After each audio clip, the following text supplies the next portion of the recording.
Hello students. आज जैसा कि आप लोग सब बोल रहे थे, प्रीवियस ईयर के क्वेश्चंस पेपर तो नहीं हैं क्योंकि अभी आप लोगों का ये नया पेपर इंट्रोड्यूस हुआ है। तो मैंने खुद से ही कुछ क्वेश्चंस जो हैं बनाए हैं, वो यहाँ पे मैंने डाले हैं। तो आप लोगों को मैं ये बता देती हूँ और कैसे इनका आंसर करना है ये भी बता देती हूँ। ठीक है, तो पहली जो हमारी यूनिट है उसका जो जिसमें हमें लोक प्रशासन को परिभाषित करना है और भारत में कैसे ये औपनिवेशिक काल से ये जो लोक प्रशासन की जो है स्टार्टिंग हुई है, शुरुआत हुई है, उसके बारे में हमने जो अपनी पहली यूनिट में पढ़ा है उससे रिलेटेड इसमें क्वेश्चंस हैं कि ब्रिटिश काल में लोक प्रशासन का क्या रूप था। ठीक है, वो सारा हमने क्लास में भी पढ़ा है और मैंने वीडियो भी बनाई हुई है, तो उन सब में भी डला हुआ है। ठीक है, तो उन्हीं सब को रेफरेंस में रखते हुए आप लोगों को ये जो भी क्वेश्चंस हैं यहाँ पर इनके आंसर करने हैं।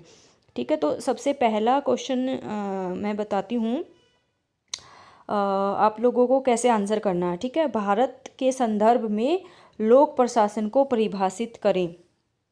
पहला क्वेश्चन जो है, भारत के संदर्भ में लोक प्रशासन को परिभाषित करें। आपको थोड़ा सा एकदम जो जैसे मैंने आप लोगों को स्टार्टिंग में ही जैसे पढ़ाया था कि प्रशासन क्या होता है और किस तरह से ये काम करता है, कैसे मैनेज करती है सरकार, इसके फिर क्या क्या अंग होते हैं उसको मैनेज करने के लिए, वो यहाँ पर आप लोगों को इसमें डेफिनेशंस अगर आप डाल सकते हो तो वो भी आप यहाँ पर डाल सकते हो और उसको कनेक्ट करना है। जैसे इसके जब आप परिभाषा करोगे तो लोक प्रशासन की आप लोगों को परिभाषा देनी है, तो वुड्रो विल्सन क्या बोलते हैं उसकी थोड़ी सी आप डेफिनेशन यहाँ पर डाल सकते हो। और फिर भारत में किस तरह से ये जो है लोक प्रशासन है उसके बारे में आप लोगों को इसमें अच्छे से लिखना है, कौन कौन से उसके अंग होते हैं, आपको इसमें कार्यपालिका के बारे में लिखना है। मतलब इसमें ओवरऑल पूछा है तो इसमें आप ओवरऑल सब कुछ थोड़ा थोड़ा सारी यूनिट्स में से थोड़ा थोड़ा डाल सकते हो। ठीक है, ये बहुत जनरल क्वेश्चन है, इसमें सारी यूनिट में से थोड़ा थोड़ा आप डाल सकते हो। ठीक है, दूसरा क्वेश्चन है, भारत में रहे ब्रिटिश औपनिवेशिक शासन ने किस प्रकार लोक प्रशासन को उभारा। इसमें हमें टोटली ब्रिटिश काल से कैसे, जैसे मैंने क्लास में पढ़ाया था ना आप लोगों को कि कैसे 1764 में जब ब्रिटिशर्स ने बक्सर की लड़ाई युद्ध जो जीत लिया था और फिर उसके बाद वहाँ पे उन्हें दीवानी राइट्स मिल गए थे, वहाँ से आप लोगों को स्टार्ट करके जितने सारी की सारी जो डेट्स जो भी मैंने आप लोगों को चार्टर्स बताए, जितना भी मैंने सब कुछ जो जो उस टाइम में जो जो डेवलपमेंट्स हुए लोक प्रशासन से संबंधित जो हमने क्लास में किया हुआ है वो सारे इसमें आप लोगों को डालने हैं। ठीक है, तीसरा क्वेश्चन जो है वो है कि ब्रिटिश काल में सिविल सेवाओं के गठन पर प्रकाश डालिए। तो सेम ऐसे ही आप लोगों को जो ऊपर वाला क्वेश्चन है इसी से मिलता जुलता है, तो इसके बारे में भी आप लोगों को सेम आंसर, क्वेश्चन अलग है लेकिन आंसर इसमें भी सेम ही आएगा। ठीक है, फिर है फोर्थ क्वेश्चन, भारत में उपनिवेशवाद की विरासत पर चर्चा कीजिए। यानी कि इसमें यहाँ पर सिविल सेवाओं से, क्योंकि लोक प्रशासन से संबंधित कैसे वो लोग उस टाइम पे मैनेज करते थे। ठीक है, तो फिर धीरे धीरे थोड़ा थोड़ा सा वहीं से बैकग्राउंड आपको 1764 से और उससे भी पहले थोड़ा सा आप डाल सकते हो पलासी वाले से, कि वहाँ से कैसे ब्रिटिशर्स ने उसको मैनेज करना स्टार्ट किया था इंडिया के प्रशासन को। ठीक है, फिर उसके बाद आ जाता है पांचवा क्वेश्चन, स्वतंत्रता के बाद भारत में सिविल सेवाओं की संरचना या फिर ढांचे पर चर्चा कीजिए। इसमें आप लोगों को फिर 1947 के बाद थोड़ा सा बैकग्राउंड दे देना है, थोड़ा सा हल्का सा, कि ये जो सिविल सेवाएं हैं भारत में ब्रिटिश औपनिवेशिक काल से ही चली आ रही थी और 1947 में जब भारत आज़ाद हुआ तो भारतीय संविधान में भी इसके बारे में चर्चा की गई है और किस को क्या क्या है, उसका ढांचा क्या है। जैसे उस टाइम पे ब्रिटिश काल में क्या था तो वो कैसे चेंज होकर के अभी में जो हमारा यूपीएससी है, आईएएस आईपीएस और आईएफएस जो है उसके बारे में, ढांचे के बारे में लिखना है। ठीक है, और संविधान का भी इसमें थोड़ा सा डालना है।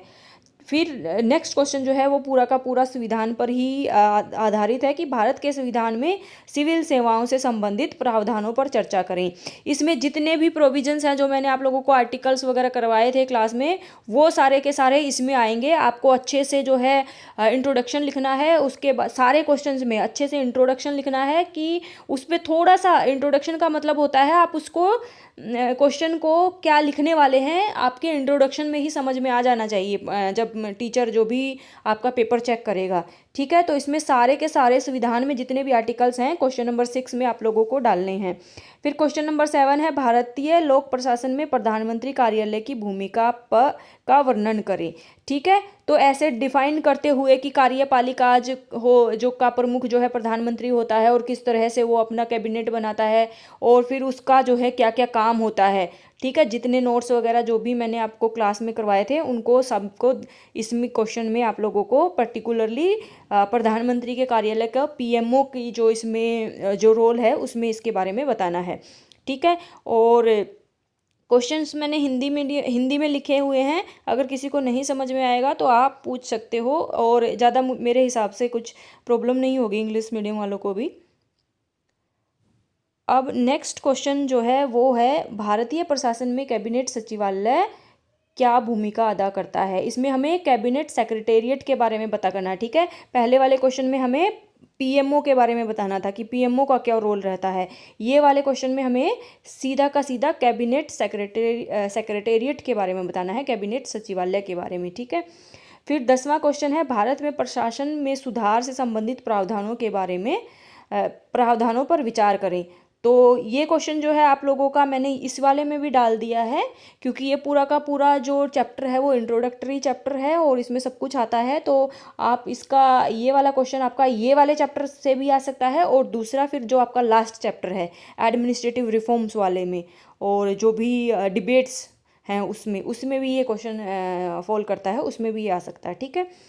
फिर लास्ट क्वेश्चन मैंने इसमें डाला है, सिविल सेवाओं की भर्ती तथा पदोन्नति के बारे में संक्षिप्त नोट लिखो।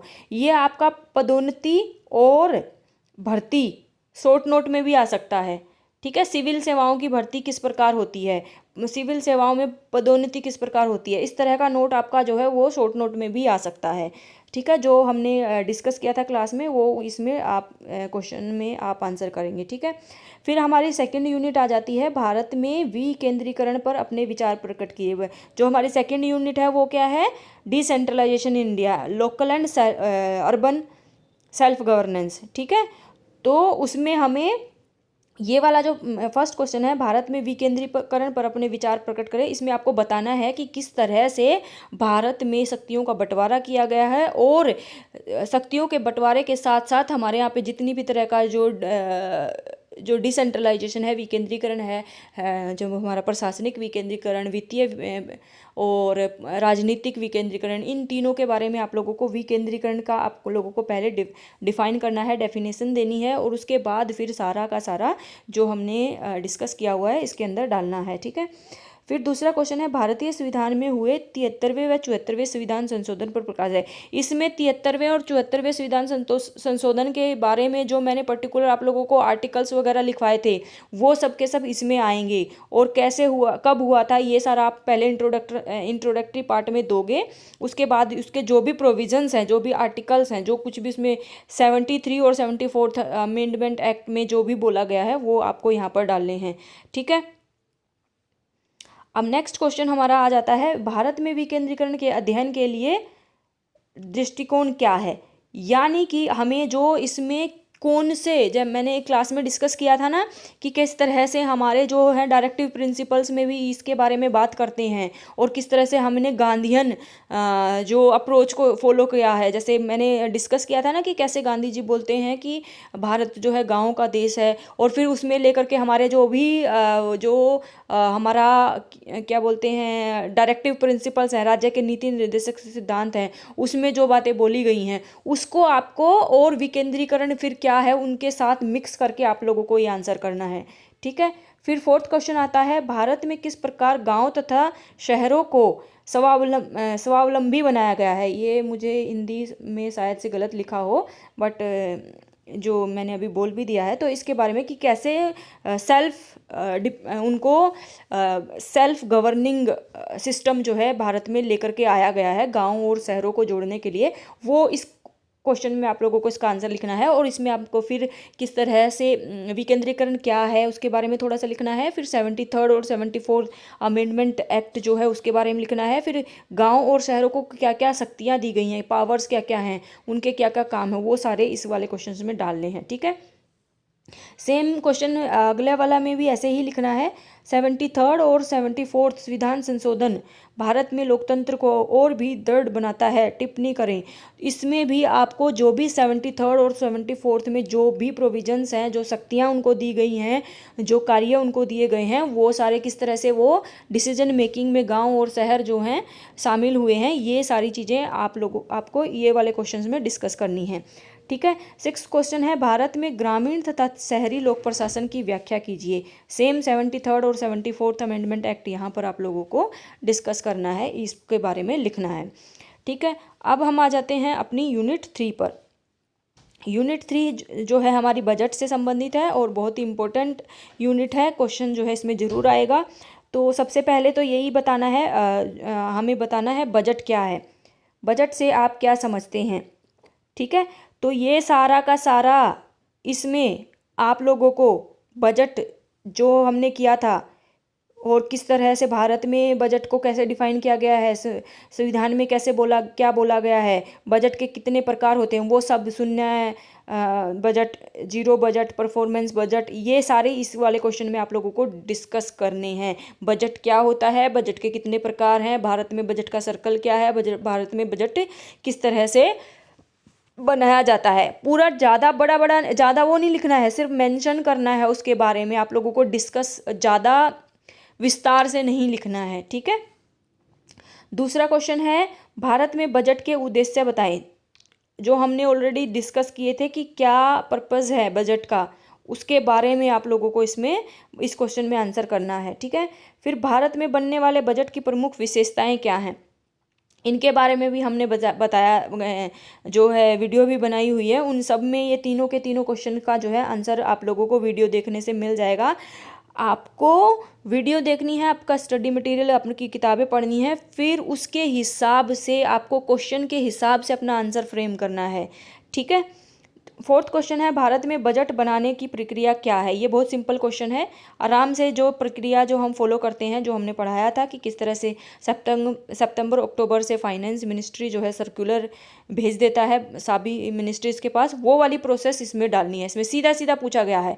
और आप लोगों को एक और बात मैं बता दूं कि आप लोगों को क्वेश्चंस जो सीधे सीधे पूछे गए हो ना, उनको ज़्यादा फोकस करना है, उन वाले क्वेश्चंस पे ज़्यादा आप लोगों को आंसर करना है। जैसे बजट से आप क्या समझते हैं, बहुत सीधा सा क्वेश्चन है।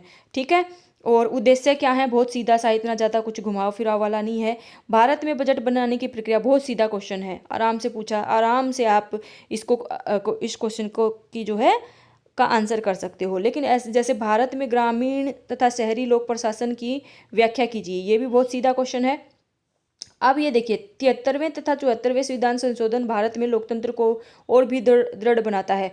थोड़ा ये क्वेश्चन एनालिटिकल है, तो इसमें थोड़ा एनालाइज करके आप लोगों को लिखना पड़ेगा। अगर एनालिटिकल क्वेश्चंस अगर आते हैं तो मैं आप लोगों को सजेस्ट करूंगी, क्योंकि आप लोगों को उस तरह से इतनी ज़्यादा क्लासेस मिली ही नहीं कि आप लोगों को इतने अच्छे तरीके से और उससे पढ़ाया जाता। तो ये क्वेश्चंस जो हैं बेसिकली इसके लिए बहुत ज़्यादा डिस्कस की और इन सब की ज़रूरत पड़ती है। तो आप कोशिश करना कि जो भी सिंपल क्वेश्चन हो, एकदम सीधे क्वेश्चन पूछे गए हों, उन्हीं का आंसर लिखें। ठीक है। अब हमारा नेक्स्ट वाला जो बजट से ही जो है आ जाता है, भारत में बजट के विभिन्न पहलुओं पर प्रकाश डालिए। ठीक है। तो इसमें सब कुछ आपका आ जाएगा, क्या क्या उसके पर्पज़ हैं, उसकी विशेषताएं क्या हैं, किस तरह से बनता है। मटेरियल आपका वही रहेगा। ठीक है। बस आपको लिखना कैसे है ये आना चाहिए, उसको क्वेश्चन को जो है आंसर करना आना चाहिए कि आंसर कैसे करना है, उसको फ्रेम करना आना चाहिए आंसर को। ठीक है। उसके बाद 6th क्वेश्चन है, भारतीय संविधान में बजट से संबंधित प्रावधानों के पर प्रकाश डालिए। इसमें जो भी प्रोविजंस हैं, जो भी आर्टिकल्स हैं बजट से रिलेटेड, वो सारे इसमें आप लोगों को डालने हैं। मैं फिर से यही बोलूँगी, अगर आप लोगों को आर्टिकल्स याद ना हो तो ये क्वेश्चन अटेंड मत करना। अगर आर्टिकल्स आप लोगों को अच्छे आते हैं कि कौन सा आर्टिकल क्या बोलता है, आर्टिकल 114 बजट के बारे में क्या बोलता है, 117 क्या बोलता है, अगर उसके बारे में आपको जानकारी है तो इसमें आप ये क्वेश्चन अटेंड कीजिए। वो आपको आर्टिकल्स पर्टिकुलर क्या बोलता है, क्या बात करता है, उसके बारे में लिखना है। ठीक है। नेक्स्ट क्वेश्चन है भारत में बजट चक्र की व्याख्या कीजिए। बजट चक्र आराम से आप वही वाला डिस्कस करोगे कि किस तरह से हमारा सर्कल बता देना है, कैसे 1 अप्रैल से लेकर 31 मार्च तक स्टार्ट होता है, फिर प्रोसेस कैसे है उसकी, वो सारी चीज़ें इसमें डिस्कस करनी है। भारत में बजट चक्र के विभिन्न चरणों से का विस्तार से विवरण करें। सेम वही जो हमारे यहाँ पे बजट प्रोसेस जो फॉलो होता है, सेम इस क्वेश्चन में भी वही मटेरियल आप लोगों को डालना है, वही सब कुछ लिखना है। क्वेश्चन बस थोड़ा सा अलग कर दिया है। बजट का क्रियान्वयन से आप क्या समझते हैं? इम्प्लीमेंटेशन इसमें आ जाता है, स्पेशली इम्प्लीमेंटेशन। अब जिस क्वेश्चन में जिस चीज़ पे ज़्यादा फोकस दिया जाए ना, आपको लिखना थोड़ा थोड़ा सब कुछ है, लेकिन जिस चीज़ पे ज़्यादा फोकस किया जा रहा है उस पर ज़्यादा आप लोगों को ज़्यादा उस पार्ट को ज़्यादा बड़ा लिखना है, ठीक है। जैसे इसमें क्रियान्वयन पूछा हुआ है, ठीक है, यानी कि उसका इम्प्लीमेंटेशन जो लास्ट वाली प्रोसेस होती है वो कैसे होता है, उसके बारे में इसमें लिखना है, ठीक है। फिर इसमें सीधा सीधा पूछा है धन विधेयक क्या होता है, ये शॉर्ट नोट भी आ सकता है, फाइनेंस बिल क्या होता है, ठीक है। तो इसके बारे में आप लोगों को ज़्यादा आप बता सकते हैं कि किस तरह से गवर्नमेंट लोकसभा जो भी सरकार जो खर्चा जो भी करना होता है उसके लिए पैसा कहाँ से आएगा, उसके लिए जो भी टैक्स सरकार लगाती है उसके लिए भी जो बिल बनता है, जो विधेयक बनता है उसको धन विधेयक बोलते हैं, ठीक है। ये फाइनेंस बिल, उसके बारे में डिस्कस करना है। अब नेक्स्ट यूनिट हमारी आ जाती है जो हमारी 4th यूनिट है ई गवर्नेंस पे। किसी भी देश के सुशासन में ई गवर्नेंस बहुत ही महत्वपूर्ण है, व्याख्या करें। अब देखो एनालिटिकल क्वेश्चन है, थोड़ा सा घुमा फिरा करके आप लोगों को आंसर मटेरियल वही डालना है, लेकिन थोड़ा सा क्वेश्चन के हिसाब से तोड़ के मरोड़ के उसको आंसर करना है, ठीक है।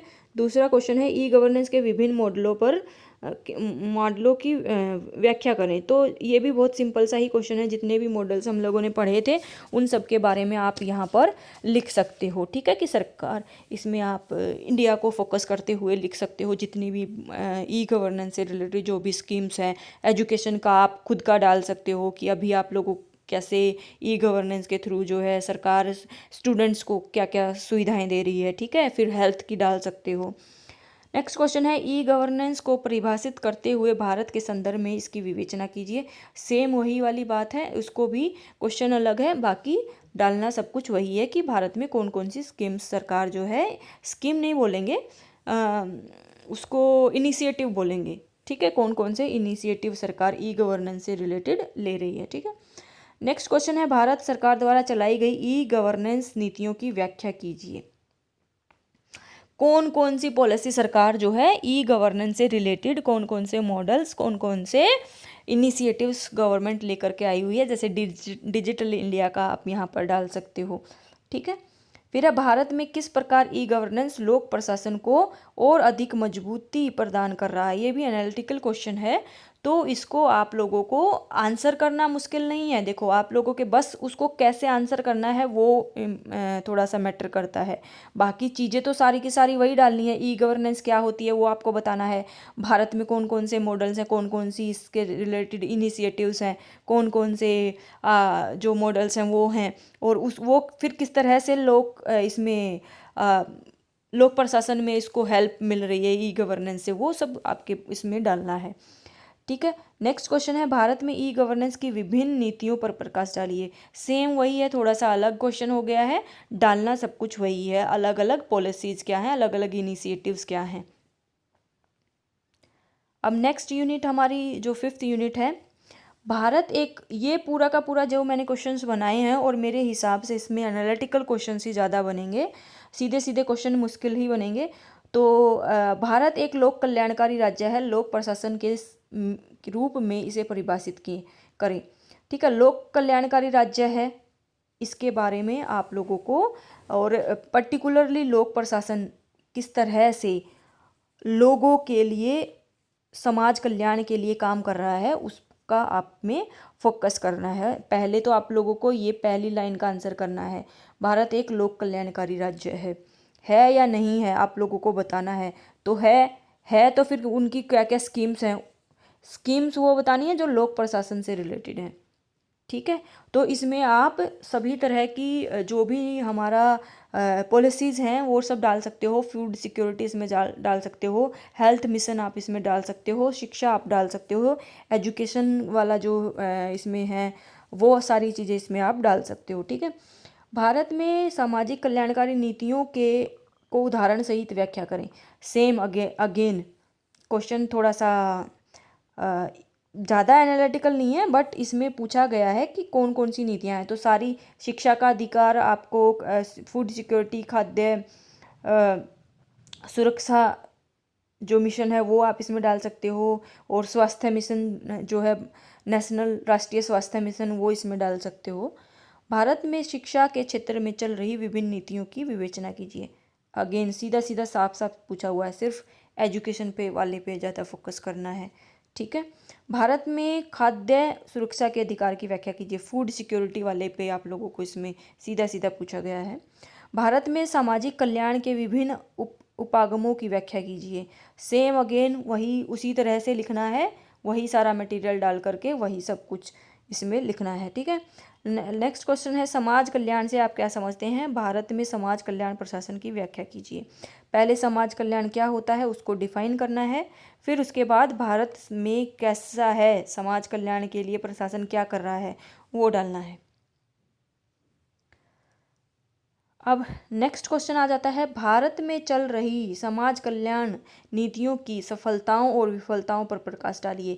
अब जो स्कीम्स सरकार चला रही है वो कितनी सफल हैं कितनी नहीं है। जैसे कि आप लोगों ने मनरेगा पे भी प्रोजेक्ट बनाया ना, और फूड सिक्योरिटी पे कितना सही है या नहीं है, एजुकेशन में किसी को फ़ायदा हो रहा है या नहीं, हेल्थ मिशन से किसी को हो रहा है या नहीं है, वो सफल हैं या विफल हैं, दोनों चीज़ें उसके बारे में डालनी है, क्योंकि सीधा सीधा पूछा हुआ है, सफलताएं और विफलताएं दोनों के बारे में लिखना है, ठीक है। पर्टिकुलर मिशन के बारे में लिखोगे। इस क्वेश्चन को आप दो तरह से आंसर कर सकते हो। देखो, एक तो पहले की पर्टिकुलर कोई स्कीम समाज कल्याण में जो चल रही हैं वो, फिर उसकी क्या सफलताएं विफलताएं हैं, फिर दूसरी स्कीम उसकी क्या सफलताएं हैं उसकी क्या विफलताएं हैं, ठीक है, फिर तीसरी स्कीम उसकी क्या सफलताएं हैं क्या विफलताएं हैं। या फिर इसमें दूसरी तरह से आंसर कर सकते हो, सारी पहले स्कीम लिख दो, फिर लिख दो कि समाज कल्याण की सफलताएं और चल रही नीतियों की सफलताएं विफलताएं, सफलताएं एक जगह लिख दो सबकी एक साथ मिला करके, विफलताएं एक जगह लिख दो सबकी एक साथ मिला करके, ठीक है। दो तरह से आप आंसर लिख सकते हो इसका। जो है अब हमारा जो है 6th यूनिट आ जाता है। 6th यूनिट में भी जो क्वेश्चंस जो हैं वो बहुत एनालिटिकल बनते हैं, तो इसमें भी आप ध्यान रखना कि आप कोई मेरे हिसाब से 4 या 5 क्वेश्चन ही करने के लिए आएंगे, और पेपर जैसे ही आप लोगों को मिल जाए सबसे पहले इंस्ट्रक्शन आप लोगों को पढ़नी है। सब बच्चों को इंस्ट्रक्शंस ज़रूर पढ़नी है, कि इंस्ट्रक्शंस में, और ऐसा नहीं है कि वही पढ़ते रह जाओ, सिर्फ 1 मिनट या 2 मिनट का टाइम देना है, सारी इंस्ट्रक्शंस पढ़ लेना, देख लेना कि कितने क्वेश्चन अटेंड करने हैं, ठीक है। क्योंकि अभी जो है पैटर्न चेंज हुआ है न्यू एजुकेशन पॉलिसी का, अभी से किसी और सारे पेपर्स में आप लोगों को के जो मार्क्स हैं वो अलग अलग हैं, ठीक है। तो इसीलिए अभी पता नहीं है कौन से पेपर में कितने क्वेश्चन अटेंड करने होंगे, तो आप ये जो है एक बार देख लेना, पेपर जैसे ही आपके पास आ जाए तो पहले देख लेना कितने क्वेश्चन अटेंड करने हैं, और उतने ही क्वेश्चन अटेंड करना। अगर ज़्यादा क्वेश्चन अटेंड कर दिए तो पहले वाले जो भी जितने भी करने होंगे ना, मान लीजिए 4 क्वेश्चन करने हैं, तो पहले वाले 4 पर ही जो टीचर जो है चेक करेगा, पीछे वाले पे कट कर देगा, ठीक है। तो अच्छे से पढ़ लेना है। तो 6th यूनिट जो है हमारी वो क्या है, जो हमारे एडमिनिस्ट्रेटिव रिफॉर्म्स हैं और जो डिबेट्स हैं उससे रिलेटेड है हमारी 6th यूनिट। इससे रिलेटेड कुछ क्वेश्चंस जो बन सकते हैं वो मैंने यहाँ डाले हैं।